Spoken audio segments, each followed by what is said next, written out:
You ask Tiger to calculate. This deals with the order of operations. The final result is 144. Let's solve it step by step.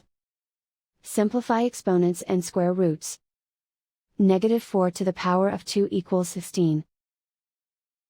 Perform any multiplication or division, from left to right. 5 times 16 equals 80. 18 times -4 equals -72. Calculate any addition or subtraction, from left to right. Minus and minus make a plus.